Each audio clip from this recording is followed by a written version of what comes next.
तो लेकर आ चुके हैं आप सभी के यहाँ पे प्राचीन भारत से संबंधित जीके का वेरी इंपॉर्टेंट होने वाले प्रश्न जो है एमटीएस, बीएसएससी, बिहार पुलिस और जितने भी आरपीएफ के एग्जाम होने वाले सारे के लिए यहाँ पे वेरी इंपॉर्टेंट होने वाली है।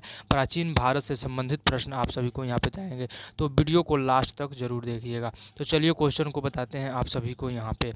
तो किस विदेशी यात्री भारत के दौरा सर्वप्रथम किया था, यानी विदेशी यात्री जो सर्वप्रथम भारत में आए थे सबसे पहले, वो दौरा किसने किया था। तो ऑप्शन ए होता है कि हैंसोंग ने, बी हो जाएगा कि मेगास्थनीज ने, सी हो जाएगा इत्सिंग ने और डी हो जाएगा फाहियान ने। एसएससी में ये प्रश्न पूछा गया है, तो इसका राइट आंसर हो जाएगा वी, यानी मेगास्थनीज जो थे आए थे सबसे पहले विदेशी यात्री भारत में। और ये किनके दरबार में आए थे, तो चंद्रगुप्त मौर्य के दरबार में आए थे। और इनकी पुस्तक की बात की जाए तो इनकी पुस्तक जो लिखे थे वो इंडिका पुस्तक लिखे थे। नेक्स्ट क्वेश्चन आता है कि प्राचीन भारत में निम्न से कौन सा विद्या अध्ययन का केंद्र नहीं था। प्राचीन भारत यानी पहले के भारत में जो था वो प्राचीन विद्या अध्ययन का केंद्र नहीं था। तो ऑप्शन हो जाएगा तक्षशिला, बी हो जाएगा विक्रमशिला, सी हो जाएगा नालंदा और डी हो जाएगा कौशाम्बी। ये भी एसएससी में पूछा गया प्रश्न है। तो इसका राइट आंसर हो जाएगा डी, यानी कौशाम्बी की बात की जाए तो कौशाम्बी जो थी वो प्राचीन भारत में विद्या अध्ययन के केंद्र नहीं थी, बाकी तीनों जो थी वो थी। नेक्स्ट क्वेश्चन आ जाता है यहाँ पे कि शून्य की खोज किसने की थी। शून्य जो होता है हमारे अक्षर में, शून्य की खोज किसने की थी। तो वारामहीर ने और डी, बी हो जाएगा आर्यभट्ट ने और सी हो जाएगा भास्कर ने और डी हो जाएगा इनमें से कोई नहीं। ये भी एसएससी 2001 में प्रश्न पूछा गया है। तो इसका राइट आंसर हो जाएगा डी, बी, यानी आर्यभट्ट ने खोज किया था। ये सब आप सभी को तो पता ही होगा, ये आर्यभट्ट ने खोज किए थे, शून्य की खोज किए थे। नेक्स्ट क्वेश्चन आता है यहाँ पे कि महाभास संस्कृति 1500 ईसा पूर्व से 1000 ईसा पूर्व में हमें दक्षिण भारत के उस ऐतिहासिक युग से परिचित करती है जो जब महाभास काल में उपयोग में लाए जाते थे। महाभास काल में जो उपयोग में लाए जाते उस वस्तु की प्रयोग की बात की है।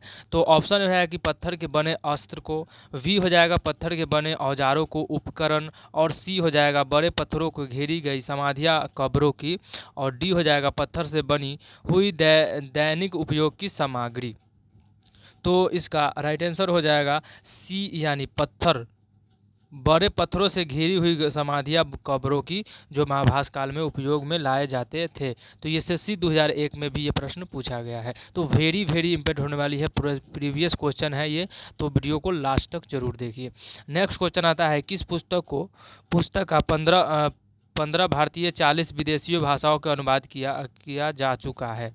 15 भारतीय व 40 विदेशियों में अनुवाद किया जा चुका भाषा को। तो ऑप्शन ए हो जाएगा हितोपदेश को, बी हो जाएगा अभिज्ञा संकुतुलम, सी हो जाएगा पंचतंत्र और डी हो जाएगा कसासरित।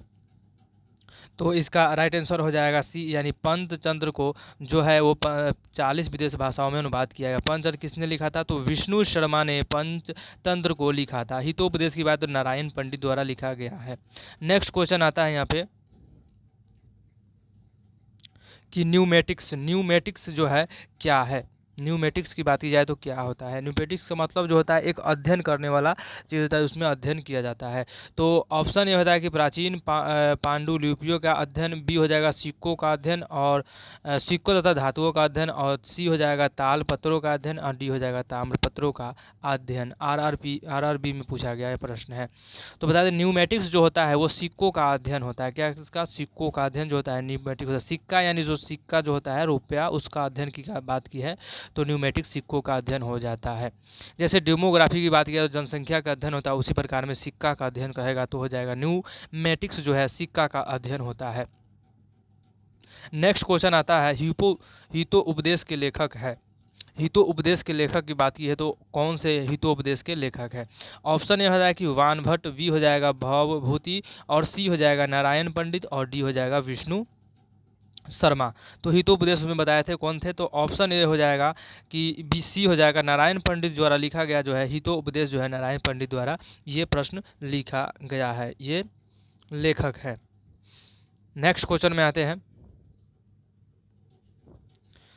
कि नाट्य शास्त्र की रचना किसने की थी। नाट्य शास्त्र जो होती है वो किसने इसकी रचना की थी। ऑप्शन ए होता है कि वसुमित्र ने, बी हो जाएगा अश्वघोष ने और सी हो जाएगा भरत मुनि ने और डी हो जाएगा वात्स्यायन ने। तो इसका राइट आंसर हो जाएगा सी, यानी भरत मुनि मुनि जो थे वो नाट्य शास्त्र की रचना की थी। नेक्स्ट क्वेश्चन आता है कि विक्रम संवत प्रारंभ किया था। विक्रम संवत की बात की जो कैलेंडर जो होती है उसमें विक्रम संवत जो प्रारंभ की थी कब की गई थी? तो 58 ईसा पूर्व में, वी हो जाएगा 78 ईसा पूर्व में, सी हो जाएगा 57 ईसा पूर्व में और डी हो जाएगा 73 ईसा पूर्व में।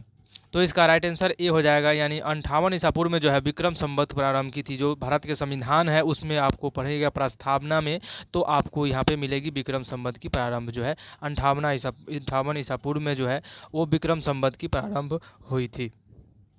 नेक्स्ट क्वेश्चन आता है अंकोरवाट का मंदिर स्थित है। अंकोरवाट जो एक मंदिर है वो कहाँ पे स्थित है?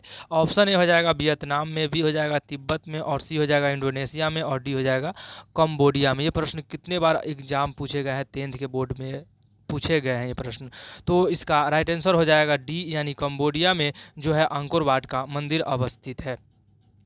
नेक्स्ट क्वेश्चन आता है कि पुरापाषाण काल में आदि मानव के मनोरंजन के साधन थे। पुरापाषाण काल जो था उस समय आदि मानव जो थे उनके साधन यानी मनोरंजन के लिए साधन हमारे लिए क्रिकेट विकेट है, जैसे मनोरंजन के साधन उनके लिए था क्या? तो ऑप्शन ए होता है शिकार, बी होता है जुआ और सी होता है संगीत, डी होता है घुड़सवारी। तो इसका राइट आंसर हो जाएगा ए, यानी शिकार करते थे। क्या था? शिकार करते थे। पुरापाषाण काल में आदि मानव जो मनोरंजन के लिए शिकार करते थे। ये वेरी वेरी इंपॉर्टेंट प्रश्न है, सारे प्रीवियस क्वेश्चन पूछा गया है, वेरी वेरी इंपॉर्टेंट है। इस प्रश्न में से आपको 2 प्रश्न 3 प्रश्न अवश्य ही आने वाले हैं, तो वीडियो को और ध्यान से देखिए और क्वेश्चन को सीखिए यहाँ पे क्या प्रश्न पूछा जा रहा है। नेक्स्ट क्वेश्चन आ जाता है यहाँ पे, निम्नलिखित में से किसको चालकोलिथिक कहा जाता है? क्या कहता है? चालकोलिथिक एज कहा जाता है। ऑप्शन ए होता है पुरापाषाण युग को, सी होता है नवपाषाण युग को और सी होता है ताम्रपाषाण युग को, डी होता है लौह युग को। तो इसका राइट आंसर हो जाएगा सी, यानी ताम्रपाषाण युग को क्या कहा जाता है? तो चालकोलिथिक एज कहा जाता है। नेक्स्ट क्वेश्चन होता है कि स्वप्न व सत्यता के लेखक कौन है? स्वप्न व सत्यता के लेखक कौन है?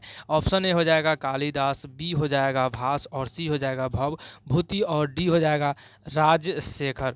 तो इसका राइट आंसर हो जाएगा वी, यानी भास द्वारा जो है स्वप्नता के लेखक है। नेक्स्ट क्वेश्चन आता है यहाँ पे कि नालंदा विश्वविद्यालय किसके लिए प्रसिद्ध था? ऑप्शन ए होता है चिकित्सा विज्ञान, वी होता है तर्कशास्त्र और सी होता है बौद्ध धर्म दर्शन और डी होता है रसायन विज्ञान। ये बीपीएससी प्रश्न में पूछा गया, सारे बीपीएससी प्रश्न में पूछा गया है।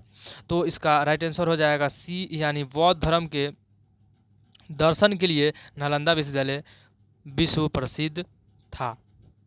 नेक्स्ट क्वेश्चन आता है यहाँ पे कि उस स्रोत का नाम बताया जो प्राचीन भारत में व्यापारियों को मार्ग पर मौन है। ऑप्शन संगम साहित्य, बी हो जाएगा मिलिंद पन्हो और सी हो जाएगा जातक साहित्य और डी हो जाएगा उपर्युक्त में से सभी।